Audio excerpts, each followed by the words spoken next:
Hi, Franco Cavaleri coming to you from Biologic to talk about Curcumin BDMC. We have two versions of Curcumin BDMC. A recent third one has come about. We'll talk about that later. But this video is a short version of a longer one I just did that you can actually link to on YouTube. But I'm going to run through a quick PowerPoint here and do it as quickly as possible to give you the gist on the Curcumin BDMC anti-inflammatory activity, which is quite profound and quite interesting. A discovery that I made during my work at the UBC Faculty of Medicine while I did my PhD work on inflammatory cascades.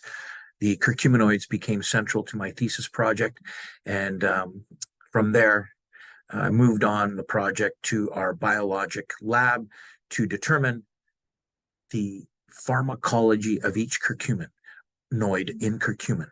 Have a look at this, because all curcumins are not alike. This is not your typical curcumin.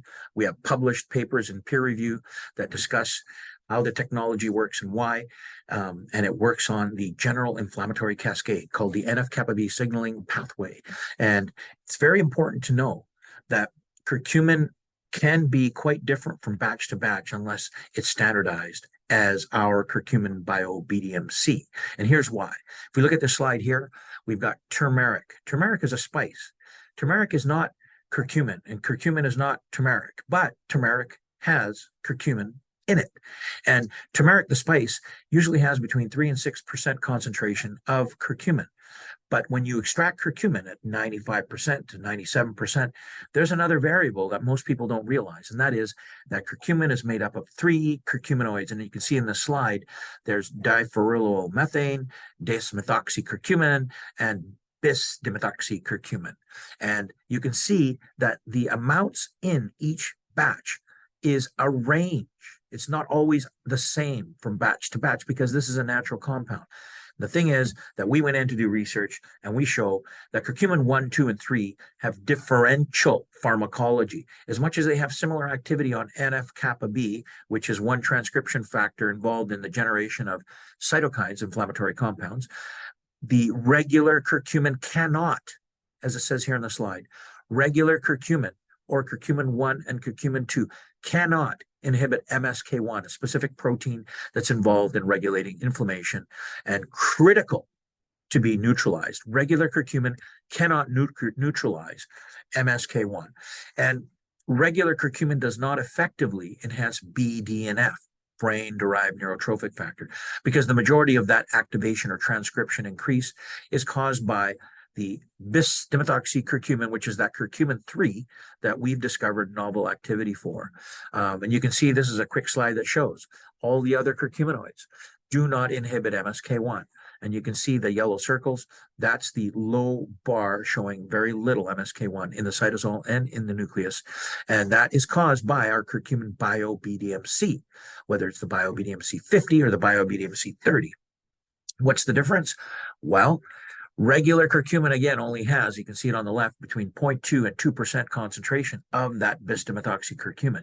So it never participates in the pharmacology. Whereas you can see the BDMC30, which is an over-the-counter product, there's no range for the curcumin 1, curcumin 2, and curcumin 3. It is standardized, locked in, and that way you know what you're getting every time. And it's locked in with knowledge, because we map the pharmacology to the genome and the proteome to know what each of those does. And now we know what we want them to do to optimize the anti-inflammatory activity.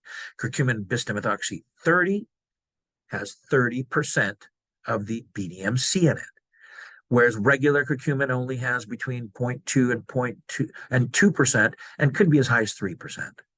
Regular curcumin cannot inhibit MSK1 simply because the bis-dimethoxycurcumin levels are too low. And if you go to BDMC 50, it has 50% bis-dimethoxycurcumin in it, as you can see here. So it has more. And that is typically used in our professional product lines. So why is this important? It's because MSK1 activates NF-kappa B. What does that really mean? It means that MSK1 is responsible for activating the transcription or generation of the cytokines like TNF-alpha, IL-1, IL-2. These are cytokines that induce inflammatory activity.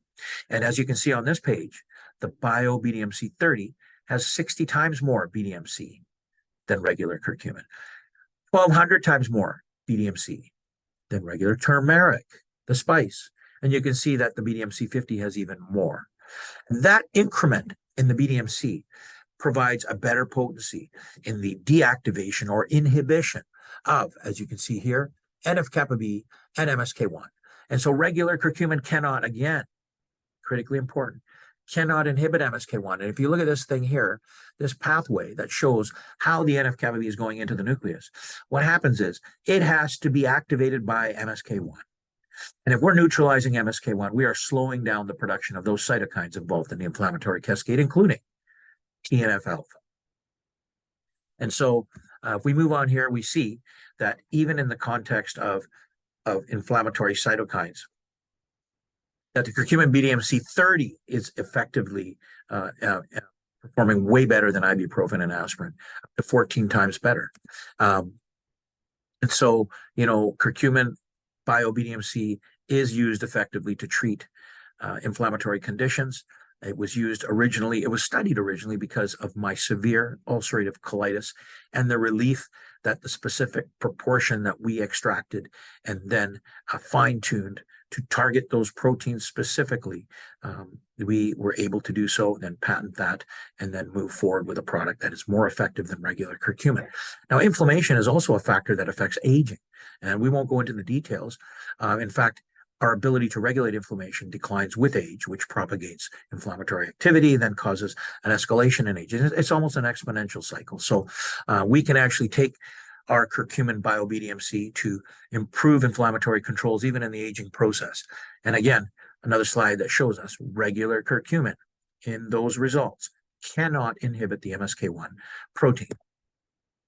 That, in a nutshell, is the quick version of our seminar speaking to curcumin BDMC, and both products, BDMC30, BDMC50, have an effective usage program that the BDMC50 is in the professional channel, whereas the BDMC30 is more in the over-the-counter channel.